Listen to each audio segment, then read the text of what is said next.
Hi అండి. అందరికీ నమస్కారం. Welcome to my channel. ఈ వీడియోలో ఏపీ ప్రభుత్వ ఉద్యోగులకు, పెన్షనర్లకు త్వరలో సంతృప్తికరమైన నిర్ణయం.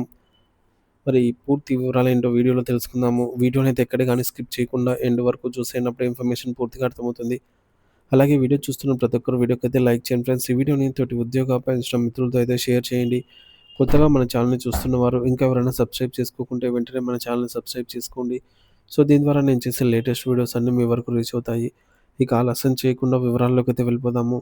ఫ్రెండ్స్, ఇక విషయానికి వచ్చినట్లయితే రాష్ట్ర ప్రభుత్వ ఉద్యోగులపై కొత్త రాజకీయ క్రీడ మొదలైంది.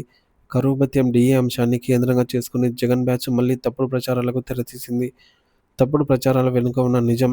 ఇటీవలి రోజులుగా సోషల్ మీడియాలో డీఏ ఇస్తున్నారు, క్యాబినెట్ మీటింగ్‌లో చర్చ ఖాయమంటూ తప్పుడు పోస్టులు వైరల్ అవుతున్నాయి.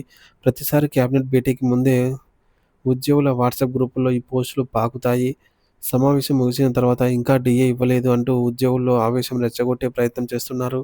ఇది యాదృచ్ఛికం కాదు. ఉద్యోగుల భావోద్వేగాలతో ఆటాడే పూర్తి ప్లాన్ చేసిన ప్రకారంగా అన్నమాట. వైసీపీ పాలనలో ఉద్యోగుల కష్టాలు. వాస్తవానికి వైసీపీ పాలనలోనే ఉద్యోగులు తీవ్రమైన ఇబ్బందులు ఎదుర్కొన్నారు.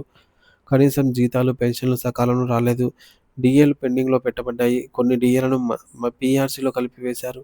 అంతేకాదు ఎన్నికల ముందు పోస్ట్ ఆహ్, డేటెడ్ పోస్ట్ డేటెడ్ అంటే తర్వాత జీవోలు ఇచ్చి వాటిని అమలు చేయకుండానే వదిలేశారు.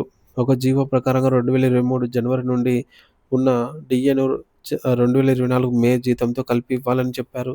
మరో జీవోలో 2023 జూలై డీఏను 2024 ఆగస్టులో చెల్లిస్తామని పేర్కొన్నారు. కానీ ఆ జీవోలు కాగితం మీదే ఆగిపోయాయి. కూటమి ప్రభుత్వం చేసిన మేలు. ఇప్పుడు కొత్త కూటమి ప్రభుత్వం ఆ 2 డీఏలను అమలు చేసి ఉద్యోగులకు చెల్లించింది.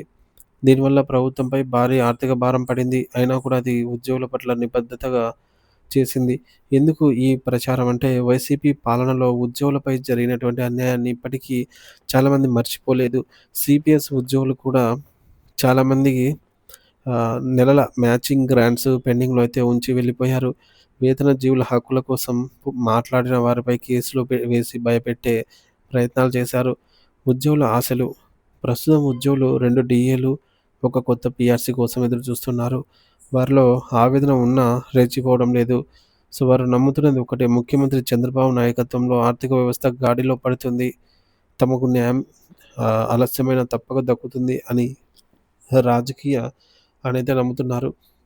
ఇకపోతే రాజకీయ కుట్రలు.